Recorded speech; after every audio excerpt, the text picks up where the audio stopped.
There are many practices followed nowadays that are not necessarily part of Hindu Dharma, the Hindu tradition, or even of any Hindu values. These include such practices like the giving of a dowry, the caste system, conversions, as well as many others. This play will show you a particularly evil one. And what happens is a widow is emotionally forced, or even willingly forced to be burnt alive with her deceased husband. The name of such a practice is sati. Come and experience how one man, Vijayareko, arose and struggled to abolish this evil act. We begin in the crematorium where Viju's sister-in-law, Lok Manji, is grieving over her dead husband. She is convinced to become sati by the head of the village, Brahmo. Let's see what happens.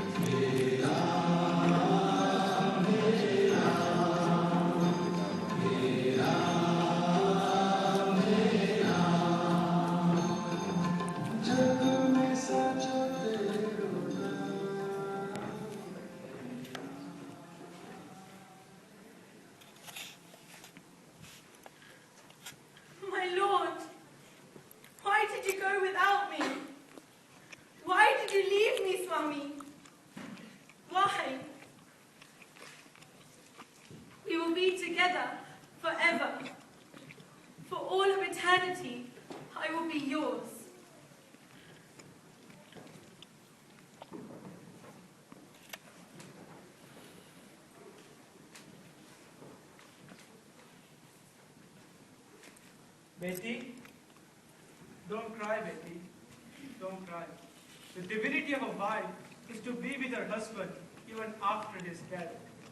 According to tradition, a wife should be devoted to her husband such that she should become sati on the fire of her husband's lifeless body. The fire, which burns my husband's body to ashes, will burn me too. I will become a sati. Swami, I'm coming to you. Becoming a sati is the duty of a wife. Swami, I will be with you. I will be with you, Swami. I'll become a sati. Self-death is the duty of a widow. The elders have shown the correct path for widows. Hail to the lady who burnt herself with her husband. Wait, sister-in-law! I will not let you burn alive! He has been thrown out the village. Who's allowed him here? He has no knowledge of our scriptures. Let my brother die peacefully. A dead person never takes a living person with him. Save the life of the widow and let my brother die peacefully. No! What will I do without him? I have no reason to stay alive! You can stay alive, and you can serve the women that don't have the tradition that we have. You can save the woman from his dharmic fate. No! No! I cannot go against scriptures. Going against the norms of society means God will never forgive me. Leave her alone. Her destiny is to become a sati. No, leave her! Leave her! Please! Leave her! Please, I beg you! Hail to Sati! Sati ki jai ho!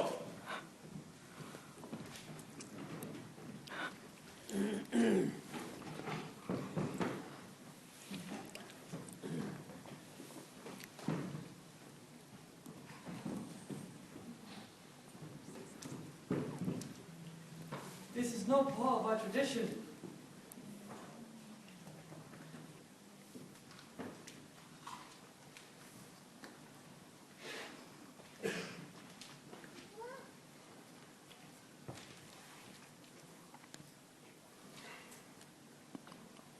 Today, I take a vow in front of this fire, and I will prove to the whole world that the sati practice is not a religious act.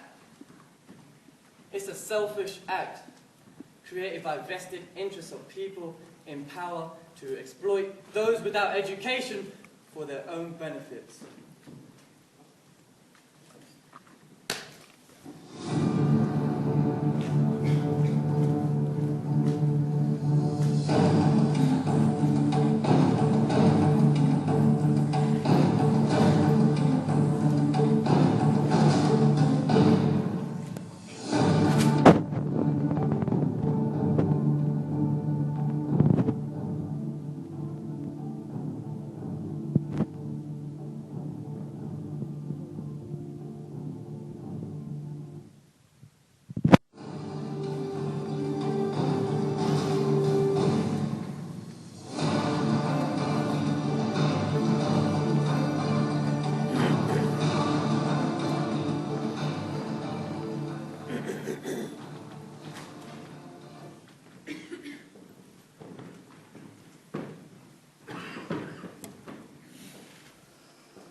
Stop!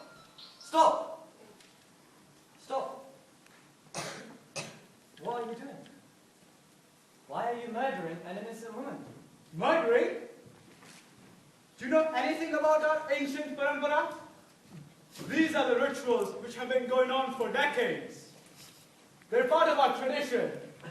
The right path for the sati is to give up her life for the moksha of her and her husband's soul. You don't achieve moksha by killing yourself for the sake of a dead person. That is not mentioned in any of our Hindu scriptures. Our tradition is as deep as ocean.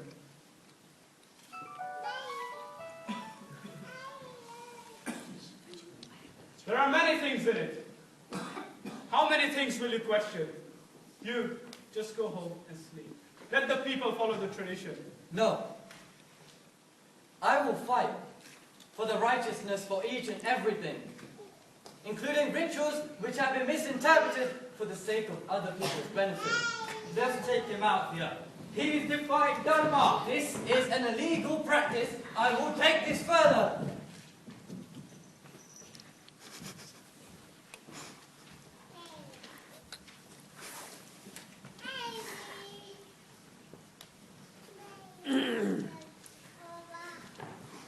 Commissioner Sahab, look at this horrific scene.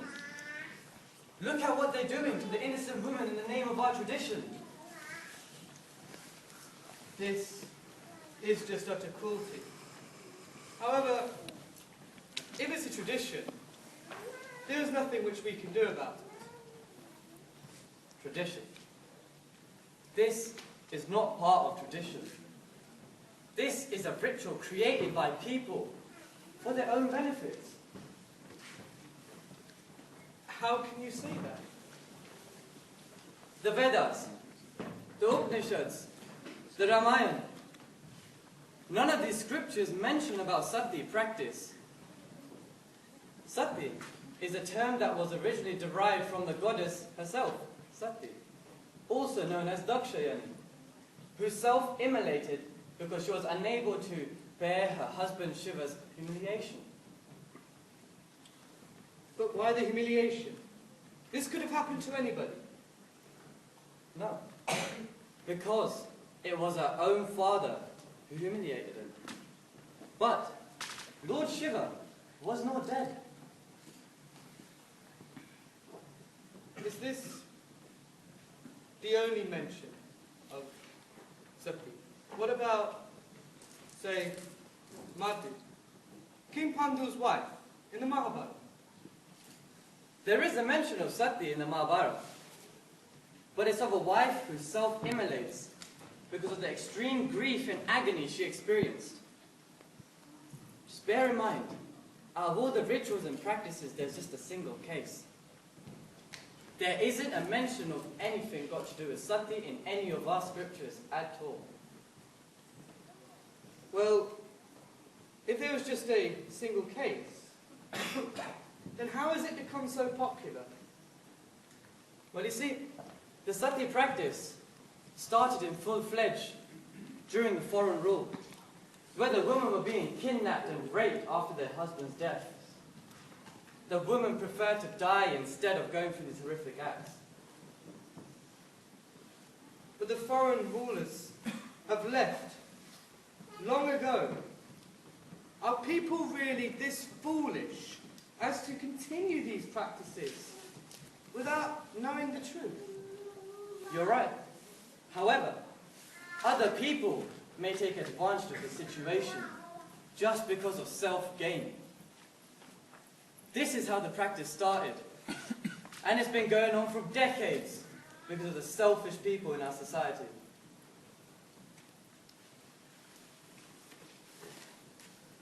I'm with you, Richard. On this day, I passed this law that no woman will be burnt alive on the funeral pyre in the name of sati. Any who forces that woman to burn her on the funeral pyre against her will or in general will be tried for the conspiracy of murder and will be placed in prison for life.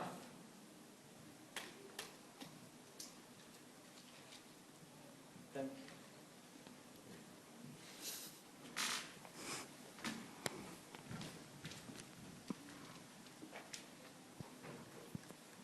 Stop! This is for my sister-in-law, who I wasn't able to save.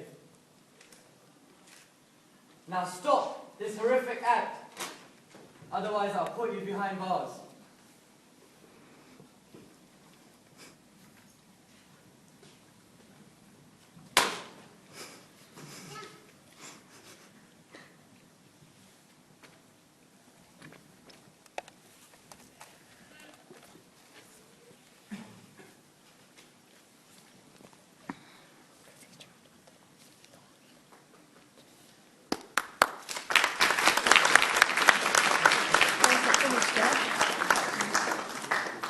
Sati is one of the practices which I help to stop. However, there are still many other social evil practices which are happening today, such as the caste system, dowry, and conversion, which are not part of our dharma, but are still being carried out. It is now the duty of every individual to arise and challenge to these misinterpretations of our dharma. If not you, then who? If not now, then when?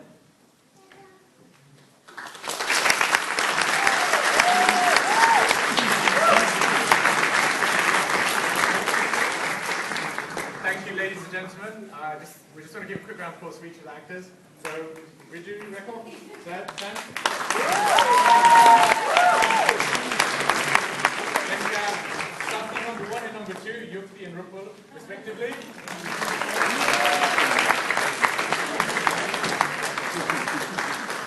Then we have Polisa, Tarun.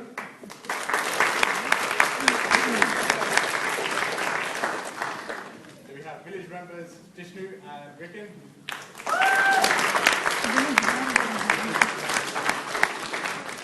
And then we have the village head, who loves Sati.